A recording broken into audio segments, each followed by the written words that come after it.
Әй ұлым, үйленуді ойласаң, ақылмен таңдау жаса. Аяғын көріп асын іш, шешесін көріп қызын ал деген. Себебі әйел таңдау ұрпақ таңдауды білдіреді. Перзентіңнің текті бекзатқа айналуы немесе тексіз тұқымға құлдырауы әйелге байланысты. Ағаштың түбіне қарай бұтақ өседі, адамның тегіне қарай ұрпақ өседі. Олықпан хәкім жақсы әйел алғаның, жарты иман жиғаның дейтін. Жақсы әйел көрсең дүниеңді аяма. Себебі жақсы әйел үйдің дәулеті. Құт береке де жақсы әйелдің етегіне барып қонады. Жақсы әйел жаман еркекті би етеді. Жаман әйел бекзат ерді құл етеді. Сондықтан қыз таңдасаң, алдымен шешесін көр, тегін біл. Алма сабағынан алысқа түспейтін сияқты, қыз мінезі де шешесінен жырақ кетпейді. Жұрттан асқан сұлу қатын алма. Көп жасаған құрдасынан айырылады.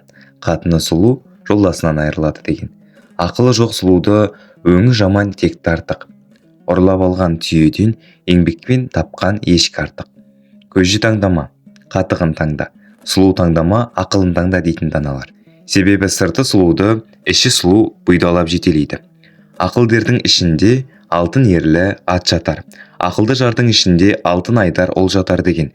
Жарыңның табиғаты таза, жан дүниесі пәк, әдебі көп, өзіңе дөп болсын.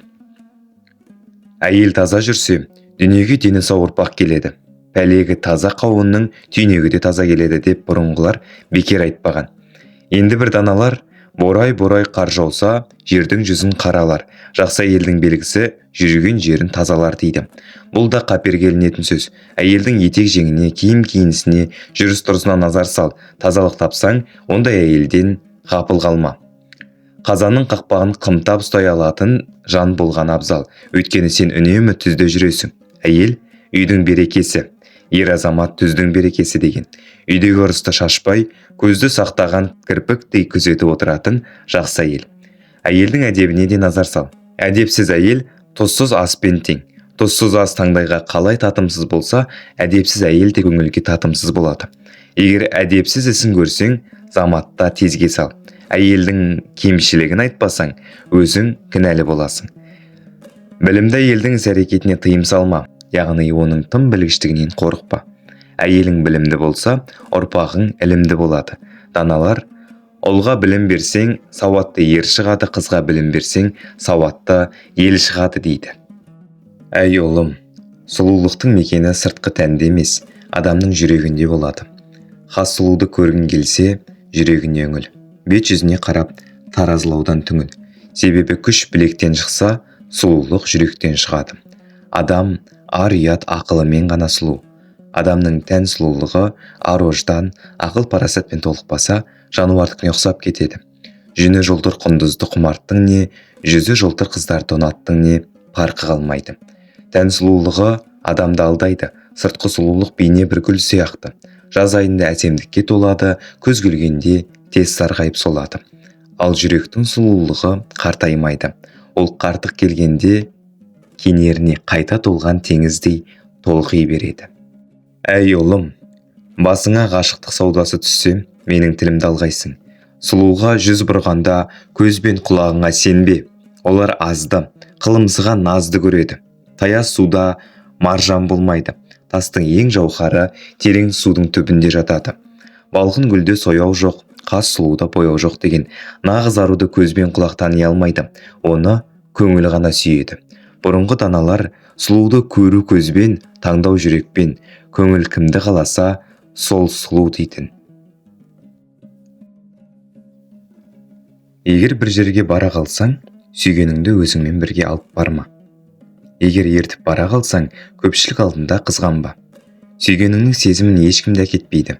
Жұрттың бәрі өзің сияқты оған ғашық болып қалады екен деп ойлама. Себебі сендегі көз, құлақ, мұрын, ауыз сенде ғана бар. Сен көрген сұлулықты ол көрмеуі, сен естіген әсем үнді ол естімеуі, сен иіскеген жұпар иісті ол иіскемеуі мүмкін. Өз сүйгенің өзіңе, үрдей көрінер көзіңе деген. Әркімнің талғамы әрқалай.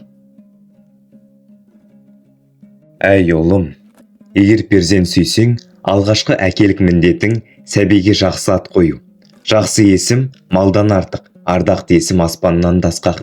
Екінші міндетің перзентіңе өнер үйрет. Қолында өнері бардың белінде кемері бар. Өнер мінсең ат, ұшсаң қанат, кисең жанат, ішсең тамақ деген. Тігіншіні инесі асырайды. Бір өнерді меңгерсе күні түспес кісіге. Бұрынғы даналар астыңда дөненің болғанша қолыңда өнерің болсын дейтін. Ұлым, не өнер білсең, қандай өнер көрсең ерінбей перзентіңе үйреткін.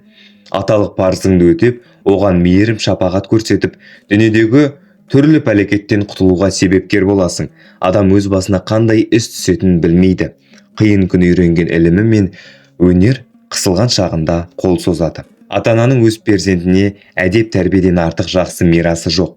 Өнер мен кәсіп үйренуді бай бағлан шарт көрмейді. Себебі байлығына сенеді. Баласына мирасқа байлық қалдырсам, мұрны қанамай өмір кешеді деп ойлайды. Бірақ байлық қолға ұстаған мұз іспетті. Күн жылынып бір сәтте еріп кетсе, қайыршы күйге түсесің. Ал үйренген өнер мен кәсіпті ешкім ұрлай алмайды. Оны ақыретке де өзіңмен бірге кетесің. Әрбір істің себебі бар. Ал кедейленудің себебі ысырапкершілік. Ысырапқорлық дүниемен ғана шектелмейді. Ас ауқатты пайдалануда адамның мінез құлқы сөзінде де болады. Ысырапқорлық өзіңді алдап, деміңді тарылтып, ақылыңды аздырады. Мысалы, шамшырақ маймен жанады. Егер майды мөлшерден артық құйсаң, пілтенің басынан асып, шам өшеді. Май шырақтың жануына себепші еді, бірақ ысыраптың салдарынан сөнуге немесе өлуге мәжбүр болды.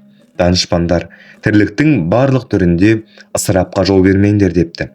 Ысырапқорлықтың ісі зиянмен тынады. Дүниенің рақаты еңбек ете білуде. Бүгінгі рақатың кешегі еңбегіңнің жемісі. Түстік өмірің болса кештік мал жина. Жаман қойшы жайлауын бір күн жейді. Жақсы қойшы жайлауын мүмкін жейді. Әй ұлым, өз өмірін дүние үшін өлімге қиятындар сияқты сараң болма. Мал дүние қанша құнды болса да жаныңнан артық емес.